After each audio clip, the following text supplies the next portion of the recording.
আমার নাম মুনমুন সরকার, ডাকে সবাই মুনিয়াদি বলে। আমি শক্তিগড়ে থাকি।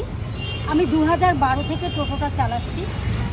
2012 থেকে টোটোটা চালাতে চালাতে আমি সমাজের জন্য কাজ করি এবং আমি একজন নাম হয়ে উঠল সমাজসেবী। এবং এর সাথে সাথে আমি একজন খেলোয়াড়। আমি 2022-এ আমি ক্যারাটে খেলা শিখি এবং নানা জায়গায় ইন্টারন্যাশনাল খেলতেও যাই, এখনও যাই। পরপর দুটো গেমে আমি 3rd আর 2nd হই। এরপর আমি আমার জীবনের আত্মকাহানি, আমার নিজের লেখা, এটা আমি লিখি 2025-এ। এটা আমার বই আমি টোটো মুনিয়াদি, এটার বইয়ের উপরের নামটা লেখা আত্মপ্রকাশিত হয় 2025-এ এই বই মেলাতে। এবার আমি কোভিডের সময় আমার এই গাড়িটিকে আমি ফ্রি অ্যাম্বুলেন্স রূপে ধারণ করি। তখন 8,500 কোভিড পেশেন্ট আমি এই গাড়িটিতে আমি নিয়ে গেছি ফ্রি অফ কস্ট। এরপর আমি বডি নিয়ে গেছি, 32টার মতন বডি নিয়ে গেছি। সেই বডিটাকে দাহ করানো সব কিছু আমি নিয়ে যেতাম সাউডাঙ্গিতে। তখন সেই সময় সাউডাঙ্গিতে পোড়ানো হতো কোভিড পেশেন্টগুলোকে।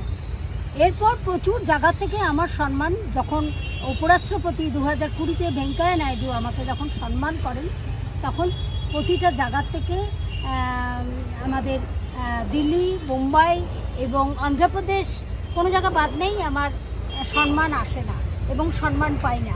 আমি রাজ্যের থেকেও সম্মান পেয়েছি, শশীবাজার থেকে নারী দিবসে, কলকাতা থেকে, এবং এশিয়ান পেন্টসের থেকে শারদ সম্মান পাই।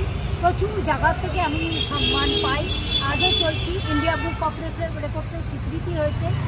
আজও কাজ করে চলছি। এই পুরো শরীরটা আমার ডোনেট করা মেডিকেল কলেজে। এবং তার সাথে এই যে চুলটা, এই চুলটাও আমার 1 বছর আগে আমি ডোনেট করেছি এক ক্যান্সার পেশেন্টের একজন মেয়েকে।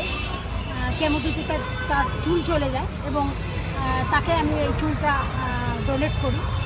তো এইভাবে আজও কিন্তু আমি কাজ করে চলছি। আমি কিন্তু প্যাসেঞ্জার ক্যারি খুব কম করি।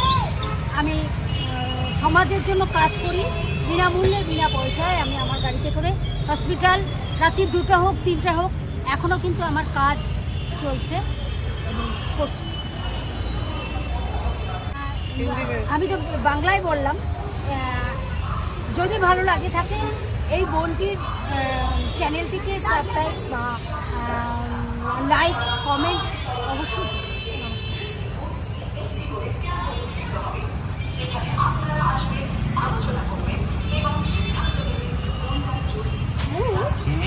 একদম স্ট্রং হ্যাঁ, পুরো মজবুত।